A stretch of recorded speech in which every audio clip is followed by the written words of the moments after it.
Good morning, everybody. Welcome to another episode of Prepared for Takeoff. I'm your host, Kushan. You can also call me Brandon. And today, as always, I am joined by my co-host, SSN 754.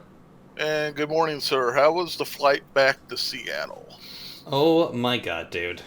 So much turbulence. You know, for those that don't know, I was basically back in the Midwest all of last week visiting family. And yesterday, while it wasn't the worst day you could possibly choose to fly cross country, it definitely was lots of turbulence all the flight. And kudos to the Delta crew of that 757 because they really did try and keep us out of most of the really nasty stuff. There was just lots of thunderstorms yesterday.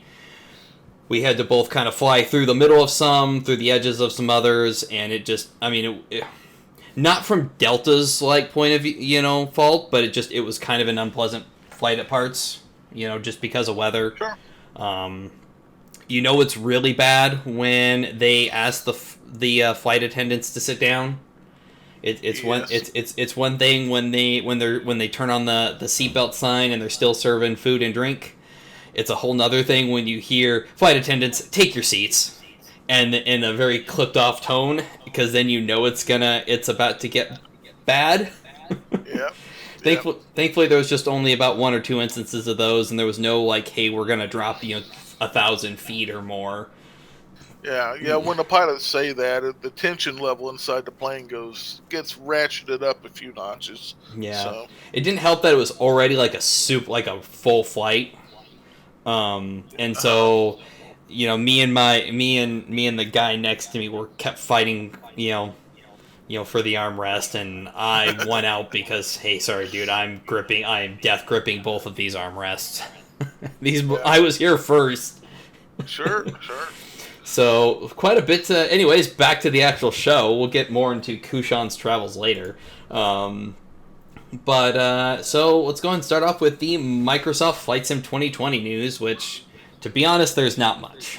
Not much. They are dripping out information like it's a coffee maker or something. And apparently, at the end of this month, they're going to maybe release a beta of some sorts to the Flight Sim insiders. And if anybody who flies Sims, they're signed up for Microsoft Flight Insider. So we should see, hopefully.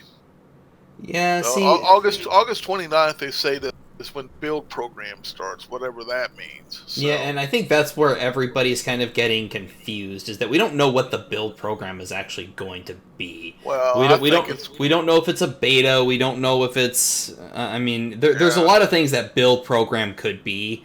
It could be that's when the internal testers start getting builds, we just don't know. It's either that, or we will see... they'll throw us a bone. Yeah. Give us a small area to fly in, kind of like a demo. Yeah, kind of what Elite Dangerous did when they were in their beta. They had maybe 5-star systems initially, and then they went to 50, and then they went to 100, and then they went to 1,000, and then they went and I think Star Citizen's doing something similar, but I don't know. They're really drip feeding news. As part of the same announcement, we found out the 15th is when the Insider program is going to kick off, and then on the 22nd is when we'll see the roadmap released to the general public, and then the 29th is when the build program starts. Since I just don't see the point of these intermediate announcements. They could have just done the announcement on the 15th or the 22nd, and not even had this intermediate one on the 8th. That's... Yeah. Well, there's also the news where they have taken back control of FSX Flight Sim 10. I think it's... yeah. So they've taken control of that back brought it back into the Microsoft family from Dovetail. And that could be either good news or bad news if you're a P3D fan.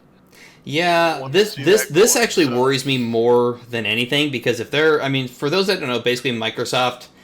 basically ended their partnership with Dovetail, who was basically for the last 10 years has been the ones actually distributing FSX.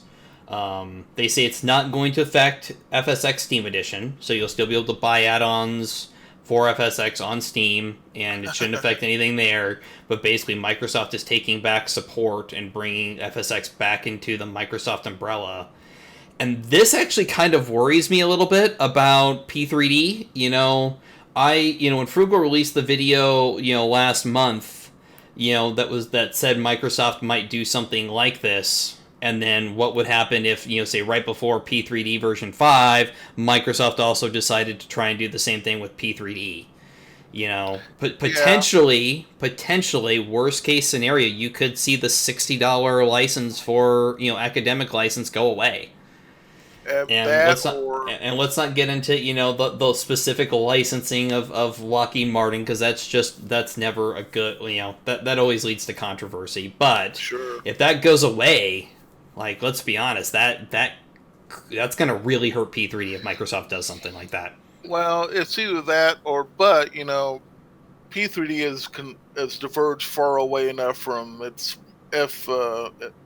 flight sim roots, because they introduced 60-bit, which wasn't there when Microsoft had control of it, among other things, with say the flights, the sim director stuff that they have in there for flight training purposes. Yeah, I mean, there's at this point there's all sorts of differences between FSX and Prepared, so potentially not, but it did start off as a distribution license for basically the training side of Microsoft Flight Simulator. So I don't know, and who knows what that actually means as far as the actual contract. As far as I know, nobody actually knows what that contract actually looks like. That could be, there could be all sorts of stipulations in there where maybe their contract with Dovetail is different. Yeah, and I don't really see a big thing happening with it, though. Those are two giant corporations. I'm sure there'll be an agreement somewhere along the line somewhere. Yeah, yeah. Whereas Dovetail probably has a little less, maneuvering room to, they can't really go lawyer to lawyer with. Well, especially after Flight Sim World tanked on them, so. Yeah. And then, I guess onto the second little bit of news is that Orbex Central got updated to version 4 this week. Yes. Or maybe it was I say this week, but has basically been updated to version 4 because...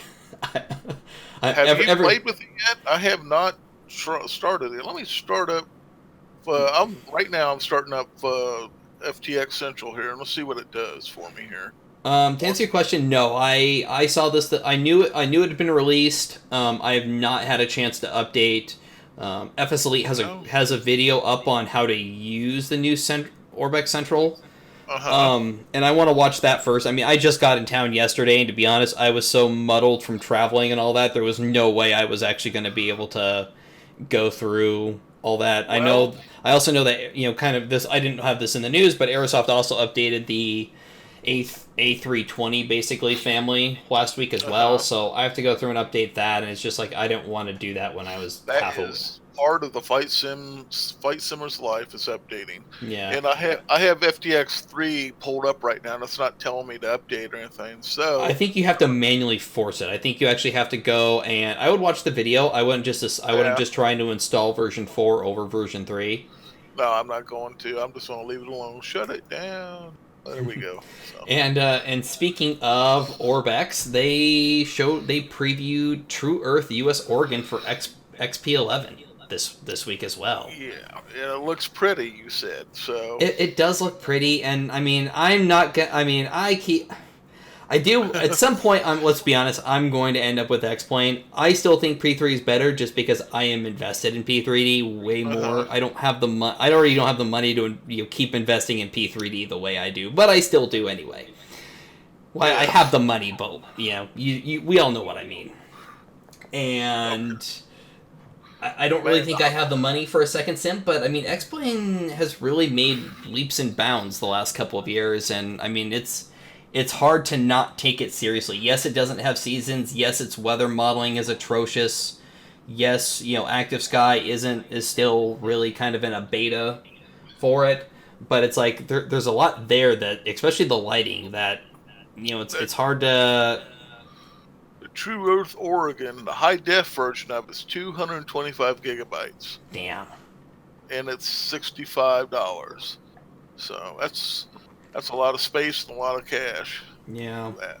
Wow. And then on to Flight Sim Deck actually released a video this week of basically taxing tips, understanding signs and getting charts. Uh-huh. I haven't had a chance to watch this, but from the Flight Sim Decks, I follow him on YouTube. I've followed him for years on YouTube. Uh-huh. I love the content that he does.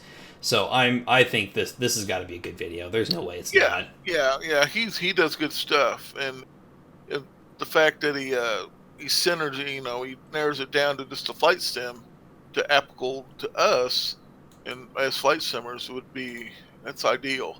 I Yeah. like that. I mean, the old way I used to do it, I used to go to the FAA site, just download the free manuals they had there. But Never thought of doing it that way. yeah, I mean that way you learn real world sources. But this could work too. Yeah. And then PMDG's new website went live this week. It is now no longer precisionmanuals.com or whatever it was before. It's now just simply pmdg.com. In fact, Yes, I tried going to the old website address and it actually gave me a security warning on it. Not that there's probably a security fault in it. It's just it's no longer an they actively didn't have a supported. redirect. They didn't No, it did redirect. not, which was Wow, strange, but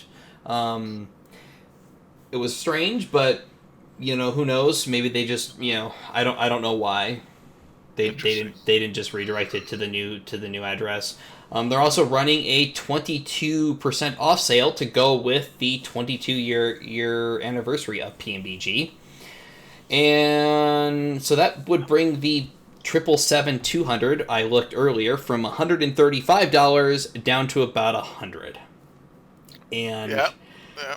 if I hadn't been traveling this month, I would jump on that because $30 off is still $30 off. In fact, $30 off would actually buy me the FS to Crew module for the 777, which is when I do get it, I'll be getting that anyway because I just love FS to Crew. And But yeah, I just don't, with travel expenses, rental car this month, rental car and all that. I just don't have an extra $100 sitting around this month to do that. and let's talk about the big monster in the closet here, honeycomb.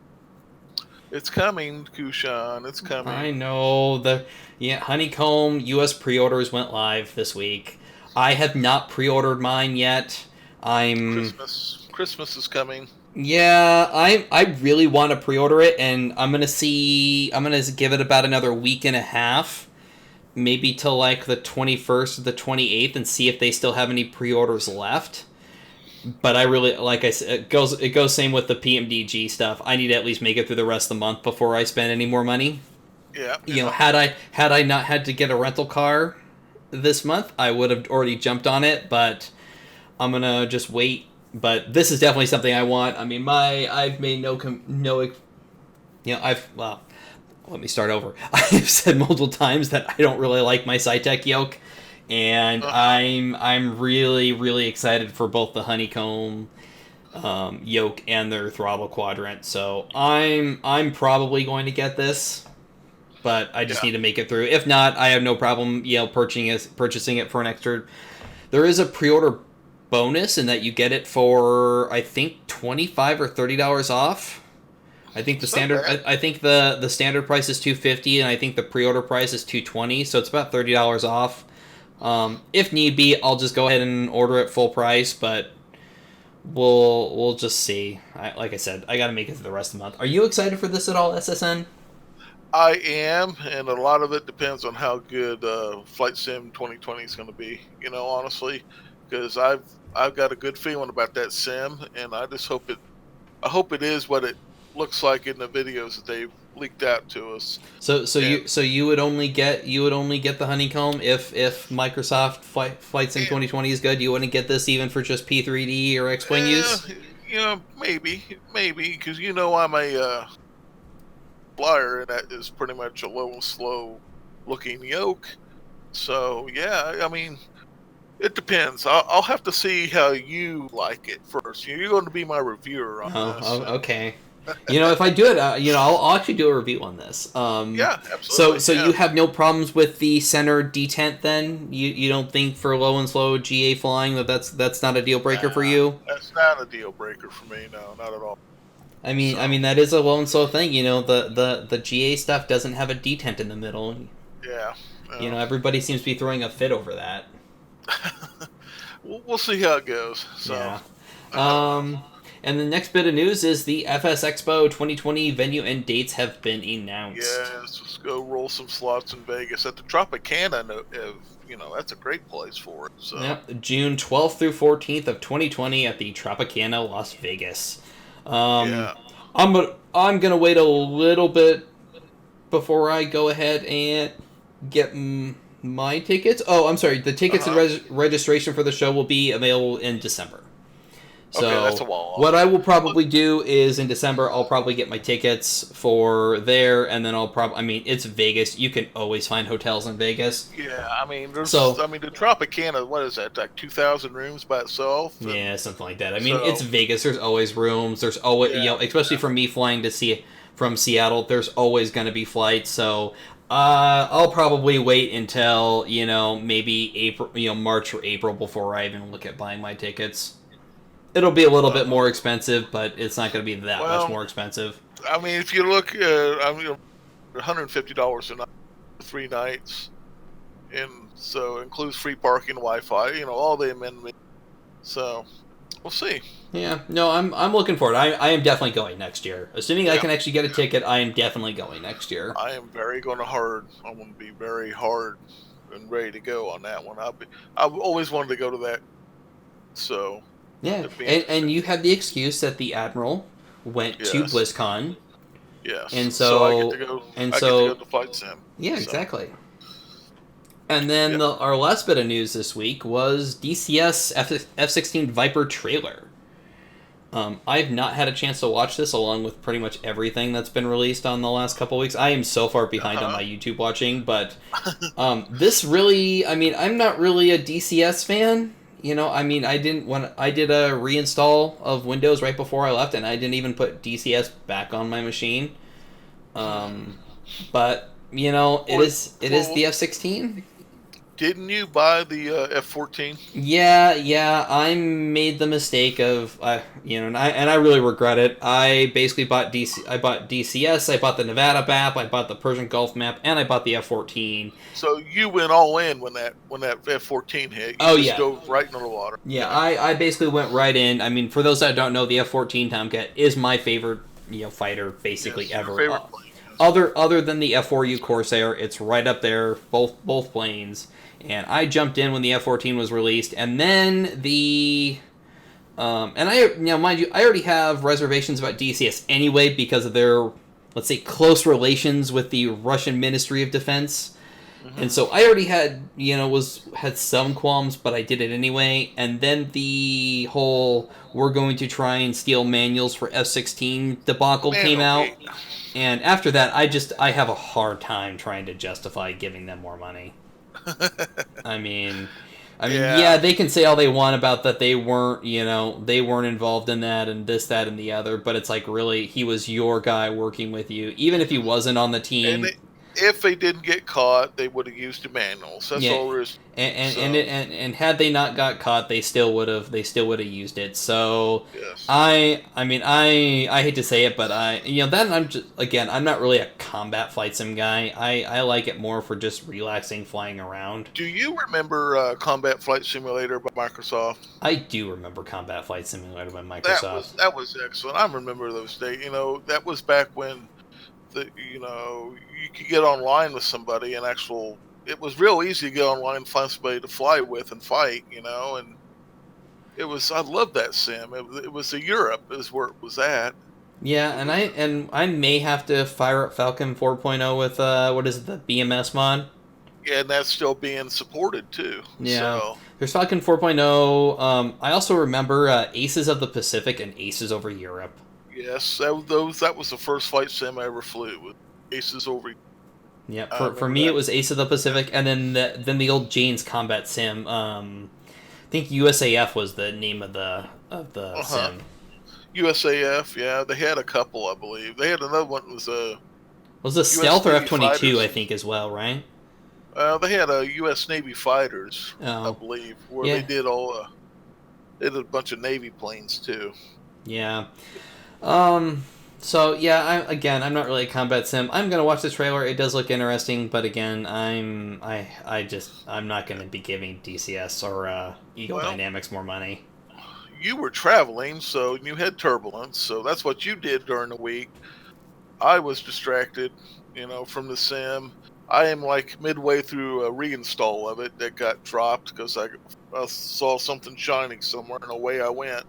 And I had, with the kids and, family things. And I've been playing a lot of WoW because they're classic. WoW Classic is getting ready to release at the end of the month. So they've been doing stress tests and I've been doing a lot of that. And So your that was bright, my week. so your bright and shiny new thing was you got Yeah. distracted by World of Warcraft Classic. By 2006 era program, yeah. You So you're on a flight sim podcast, and well, you we got do other distracted by a things, 2000. Now, granted, FSX has been around since about what 04, 05. Yeah, something like that. So granted, and P3D is based off of FSX. I'll give it that, but you got distracted by a remake of World of Well, Warcraft. that is my other love. I do love craft. Of course, Command and Flight Sim. That's my triangle of games right there. So Yeah. So yeah, I basically traveled. I've got my dad is in Minnesota, so I flew last Friday from Seattle to Minneapolis on the red eye, and which is probably my favorite flight because it actually puts you down in the Midwest at like a reasonable time. I think I left at like 1 a.m. and I got to Minneapolis at like 6 a.m. it's not bad. So and that includes the time jump and all that. So it was great. Pretty much. I don't really sleep on planes, but I did kind of get enough dozing done where I actually felt generally refreshed that day. You didn't have to And sleep at the airport, did you? what was it? You didn't have to sleep at the airport, No, did you? I didn't sleep at SeaTac. I ended up I got there I think at 9 at night, and so I ended up walking because that was just convenient for my aunt, who was the one who dropped me off, and because she actually had to work the next day. So even though I could have been really kind of a jerk about it, given some of the times the last couple months that she's made me drop off and pick her up from the airport, I decided to be nice and not be that vengeful. Well, those big airports are like, they are their own experience themselves. Yeah. So Yeah, what I ended up doing was walking around. I got Starbucks a couple times, and then about 10:30, 11, all the a lot of the shops start closing up except for like the Hudson News and a couple of the coffee stands.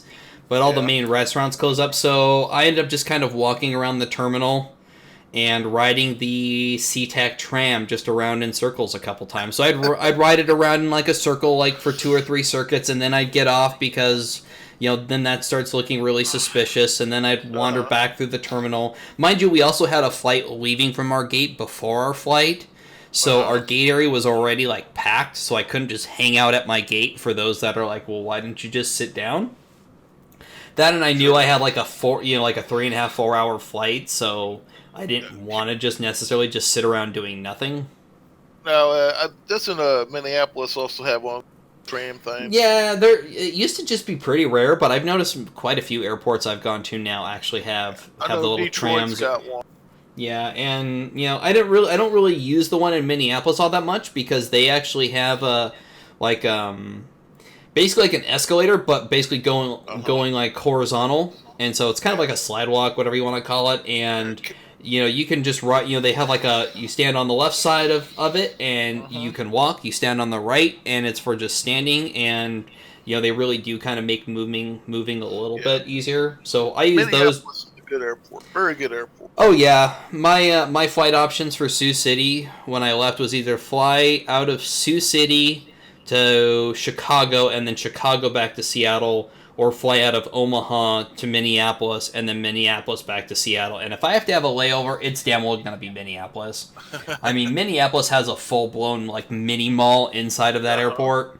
Yes, they do. Granted, I've always been kind of curious. Like, when you have all these little novelty stores and kind of trinket stores, like, do people actually carry spare bags for that sort of stuff when they travel? Like, I've never understood, like, having, like, little, like, not really antique stores, but just kind of, like, you know... Like the custom stores? Yeah, you know, they've got, like, just little, like, where you can go in and buy little trinkets, or there's, like, even, like, in Minneapolis, there's, like, clothes stores in there selling, like... You know, there's like a boutique, like women's boutique in there that's selling like swimsuits and lingerie and like, you know, other clothes. And it's like, really? Does anybody actually buy stuff from these stores?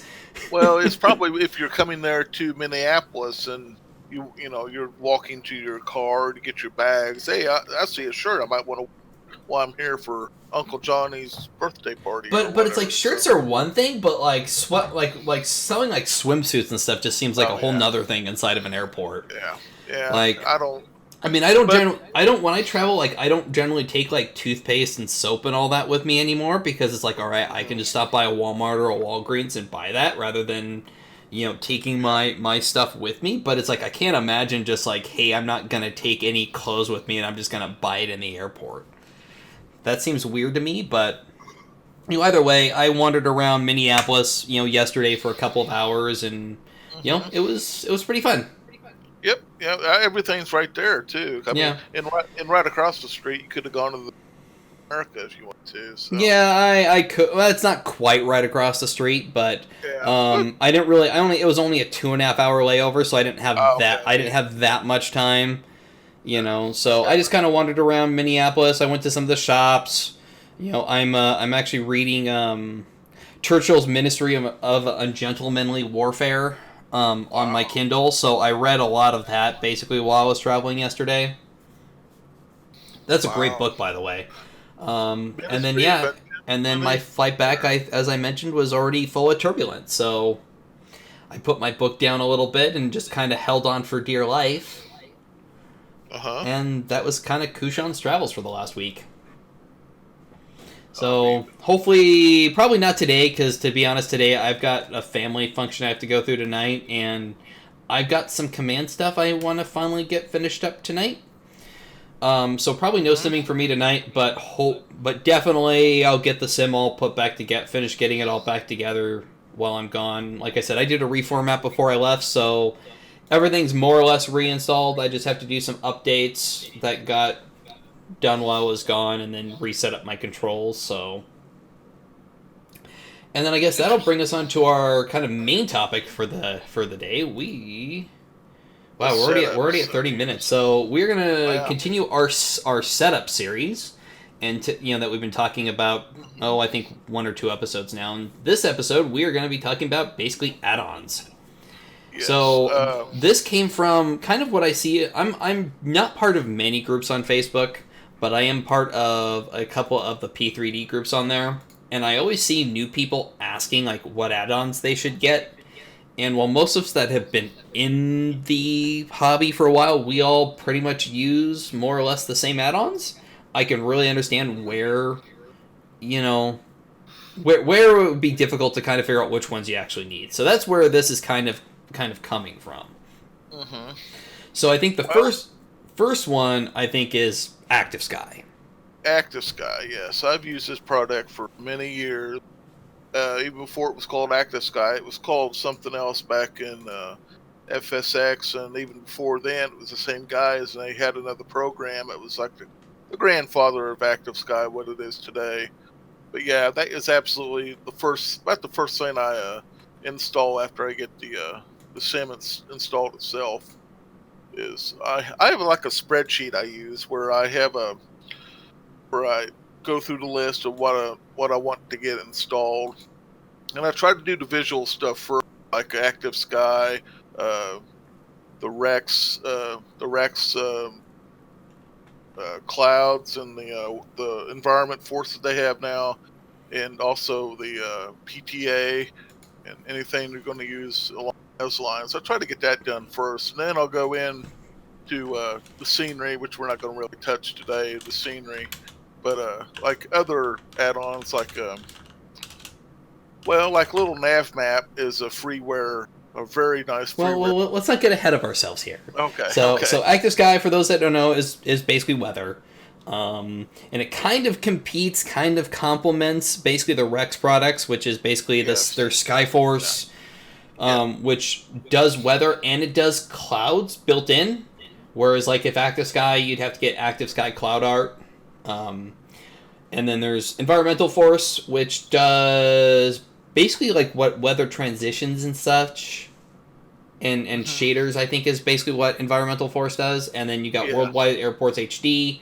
But even though the Rex products and Active Sky kind of compete, they also kind of complement each other. I know how you use them, yes. What was that? Depending on how you use them. Yeah, depending on how you use them and which ones you own. I use Active Sky for my weather. I just find it's more accurate, and programs like SimBrief will actually export out to it, whereas like SimBrief doesn't support Rex. So I still use Active Sky for my weather, and then I basically use Rex, Skyforce, and Environmental Force basically as my for cloud textures and some shaders. Mm-hmm. Yep, that's basically how I do it too, yep. And then, kind of speaking of shaders, there's also the Prepared Tweak Assistant, better known as PTA, and kind of its other kind of an offshoot, Tomato Shade, which I don't really use. I have used it, and it's actually probably a better program than the PTA. Oh. I will say that much for it. I know, like, PTA also, or not PTA, but I think Tomato Shade actually does, like, reflection profiles for aircraft, which I don't think PTA does. It's a screenshot taker's dream. It's basically what Tomato Shade is. Is you can make planes look so realistic, and we really can't do that yet with PTA. Yeah, and I know there's a lot of controversies around PTA, but I mean I use PTA. That's the one I've used. PTA is basically the payware, and then Tomato Shade is free. And then I guess that brings us to my favorite add-on, which you should definitely get, and that's Chaseplane. I mean, the camera Chaseplane, yes. Yeah, the camera controls in Chaseplane are just so much better than default, P3D. You can pan, you can set up custom views, assign those views to keys. I mean, there is no. I mean, Chaseplane is basically should be a must. Basically, it goes up there with Active Sky. It's like if you're just getting into the sim, you should basically buy Active Sky and then Chaseplane. Is basically how I view it. I do not have this program yet. I've been told to get it under threat of gunfire, and I will probably soon get it. Well, and the thing is, you've been told by multiple people that you should get Chaseplane. When you have multiple people telling you should get Chaseplane, you should probably get Chaseplane. I mean, you can, like I said, you can assign basically what you can't do in default, basically prepared, is you can't say really move around. You have views like the overhead panel and the throttle panel, but you can't really assign those views to a key. And what Chaseplane allows you to do, and this is how I do it, is say, like, I have a Logitech G13 one-handed keyboard, and I say have my G1 key, which is set basically between my normal pilot flying view, and then if I tap it once, it'll basically switch to, like, say, looking up at my overhead panel. And there's all sorts of, like, different ways you can customize the view, whether it'll kind of fly to the next view or whether it'll jump, and if it kind of fly/pans to that view of, like, does it rotate, does it, the speed of it, whatever. And then if I tap that same key, it'll actually then return me back to my main pilot flying view. And then same thing with, like, my G2 key. My G2 key usually basically will look at my my FMC in, say, the in one of the big wide bodies, and then if I tap it again, it'll switch to looking at my MCP. And then so on for my G3, my G4. And the thing is, you can customize these keys on a per plane basis, and the views on a per plane basis. So nice. The views. So if you're flying whether wide bodies or whether you're flying GA aircraft, you can still assign the same keys to switching views. or even if you just use it, say the 1 through 10 key, on your keyboard, it's still the same concept of, these keys control these views. Mm-hmm. And you can even assign, like, say, 5 views to just one key, and it'll just pan through each of those views. And then Wow. Chase Plane also allows you to essentially kind of pan around, so you can, say, move your camera, move it left, move it right, look up, look down, which you can do in default. You can look around, but you can't actually pan the camera in any direction. You can't pan it up, you can't pan it down, but you get basically full 6 degrees of movement, basically in pan mode. Interesting. Yep, it's great, and then it also actually allows you to share your views. So when you get, say, a new plane, the first thing I normally do is I fire up Chase Plane, and I type in, say, the PMDG 737 to the search field, and then it'll go look for views. And then it also breaks views down into basically the inside views, the outside views, and then what they call static views, which are kind of like, or spot views, I think is what it's called. So basically, I don't really use the spot views all that much. I usually just use the interior and outside views. So basically, you can have a key that cycles, like, say, your pilot flying view, you tap it again, and it would switch to, like, say, an outside view looking like, basically from, like, say, any view on the outside. Wow. Yeah, it's really customizable. It really gives you a lot of options. So Chase Plane's I think you just sold me.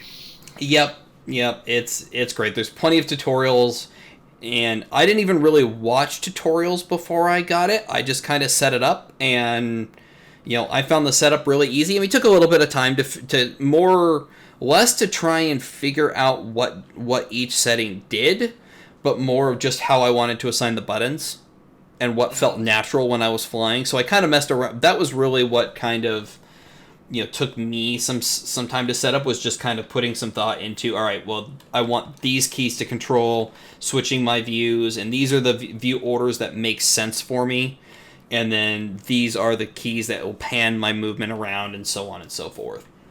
Nice. And then sounds like a very cool program. Oh, it is a great program, and I hope that Microsoft 2020 or Flight Sim 2020 actually builds something like Chase Plane in. I think P3. If I would love for Lockheed to just build Chase Plane in, but I don't think they're going to. Yeah. And that brings us kind of to my other favorite add-on when I'm flying my wide bodies, and that's FS to Crew. Basically, FS to Crew adds basically what amounts to a virtual co-pilot. It doesn't do it every single plane, but it does, the 737s, it does the Aerosoft Airbuses, it does basically all the PMDGs have other than I think the DC-6, basically have a corresponding FS to Crew module. I use it on the Majestic Q400, and it just basically adds what it sounds like. It basically adds a whole virtual crew. So you get flight attendants, you get a virtual first officer that'll actually click buttons and basically go through the co-pilot flows. Mm-hmm. And it's just, especially for wide body aircraft, it's never flown by one person ever. And so it's nice, especially on a complex aircraft like the Majestic, to just have basically somebody there to simplify that. You can fly it solo, you can fly the 737 solo. People do it on stream all the time, but it's not really realistic, quote unquote. So it's an immersion. Yeah, For me, it's immersion, and for me, it's also just kind of. I find it actually really makes things simpler when learning an aircraft too. Mm-hmm, sure. Kind of like how I talked in the last episode about how I was basically using the built-in Aerosoft Airbus basically co-pilot functionality to basically just run through all the pilot functions for me. So all I had to do was basically program the FMS. I similar think FS to Crew in sort of the same way in some aspects, in that it basically takes a load off of you. Mm-hmm. Just like a real co-pilot would. And then I think that brings us to kind of flight planning and stuff, and SimBrief, PFPX, SkyVector, and Little Navmap. Yeah.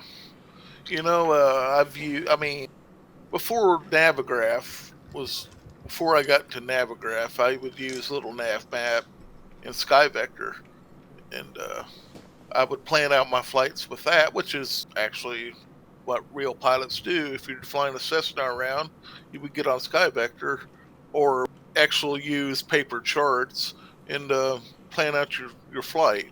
And I would do that with a SkyVector and import it kind of into little NavMap, which is a free program. It's a moving map software. It's freeware, very well done, and it supports Navigraph when you decide to invest in Navigraph. It will support that database and make sure everything's correct according to the ILS and the nav points and all that jazz that goes along with that. And but yeah, I've been using SkyVector and Little Nav Map for years. So I think I want to talk a little bit about SimBrief and PFPX. As I think I mentioned in the last episode, I was thinking about switching over to SimBrief, or I had switched over to SimBrief. I can't remember. It's been like 2.5, 3 weeks. Away from PFPX, because PFPX was giving me some issues.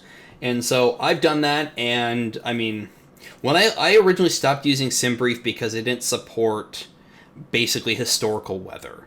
And then I think it was last year they added basically active sky, basically one active sky support, and they added active sky historical weather as part of it.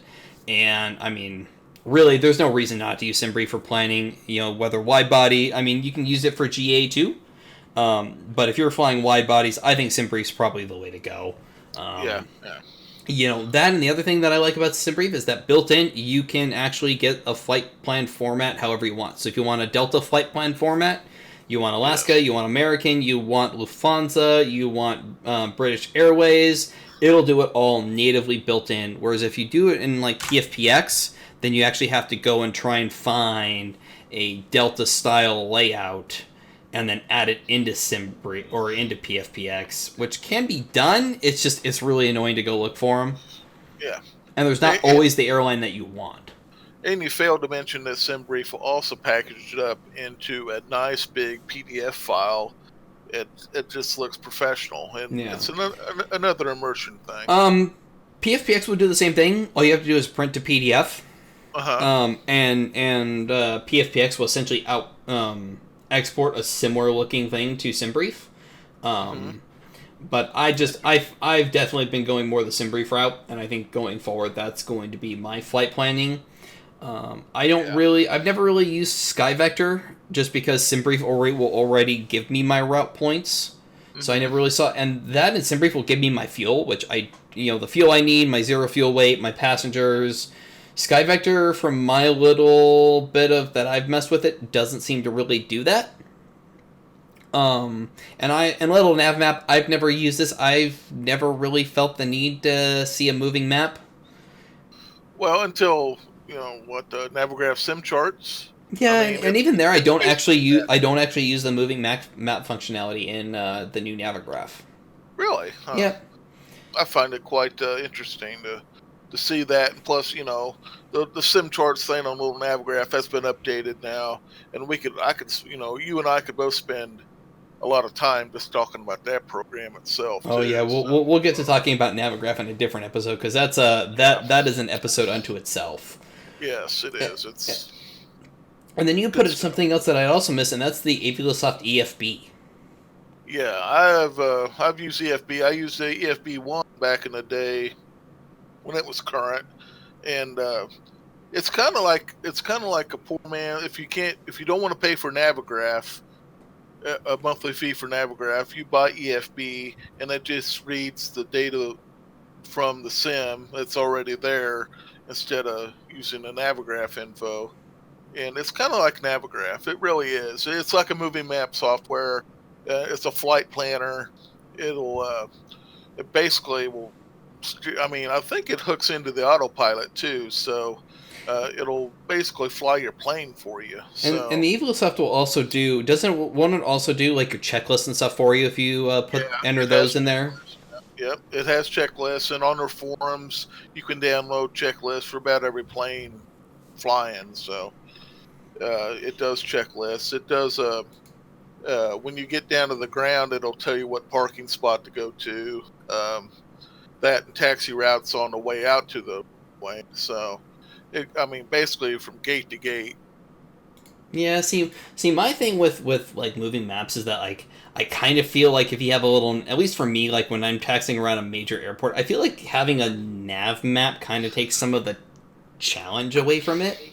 Like I have no problem having like a map of the airport open and then actually having to look for the signs and look for what taxiway I'm on. I don't necessarily want something that's gonna basically just give me like a. It's kind of like why I stopped playing WoW. Is I kind of got tired of just the arrow pointing to go here for this quest. Well, another thing about EFB that it does that I really like is, say if you're flying along and you want to go to another airport besides what your original destination was, you can basically click on the map on that airport, tell that to be your new route, and EFB will give you vectors, landing vectors right into that. And you can also pull up the procedures, so you can pull up an ILS approach, RNAV or whatever, and you can it'll give you vectors right into it. It's I kind of like that feature of it. I may have to check it out. And then another add-on that's not really mentioned here because it really kind of falls more, in my opinion, under with the Navigraph discussion. That's the FS Aero data. Yeah.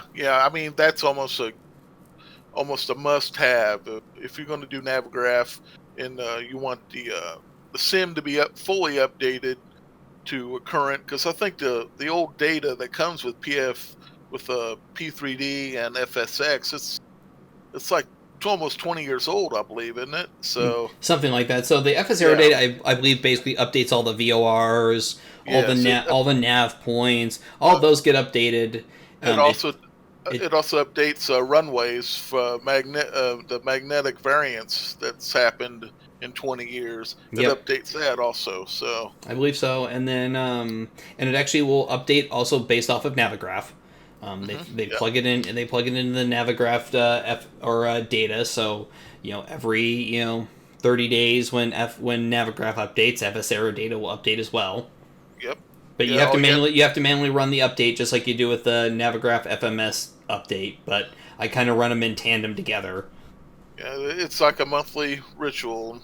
With flight simmers. About once a month we go through our little update. A week of updating, and then hopefully a couple weeks of flying. So. Yep.